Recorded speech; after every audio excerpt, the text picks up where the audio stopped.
கிட்ட போய் நான் என்ன ஸ்நாக்ஸ் வேணும்னு கேட்டேன். அதுக்கு அவன் சொன்னான், இப்போ கொழுக்கட்டை. இது கொழுக்கட்டை வேணுமா? சரி பண்ணிடலாமா. ஸ்வீட் கொழுக்கட்டை. பாத்திரம் எடுத்துக்கலாம். அதில் கோகோனட் ஆயில் ஊற்றிக்கலாம். திருவண்ண தேங்காவை எடுத்து போட்டுக்கலாம். போட்டு நல்லா மிக்ஸ் பண்ணி கோல்டன் ப்ரௌன் ஆக்கிக்கலாம்.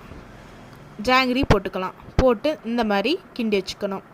அடுத்து ஏலக்காய் சுக்கு போட்டு கிண்டி வைக்கணும். 2 ஏலக்காய் முடிஞ்சு.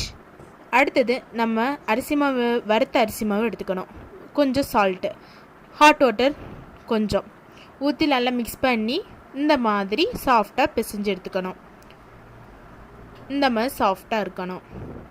அடுத்தது இந்த மாதிரி உருண்டை பிடிச்சி இப்படி தட்டி அந்த பூர்ணத்தை வச்சு நல்லா இப்படி உருண்டை பிடிச்சி எடுத்தோன்னா கொழுக்கட்டை ரெடி. இப்போ நம்ம 10 நிமிஷம் வேக எடுத்தால் போதும். சூப்பரான கொழுக்கட்டை ரெடி.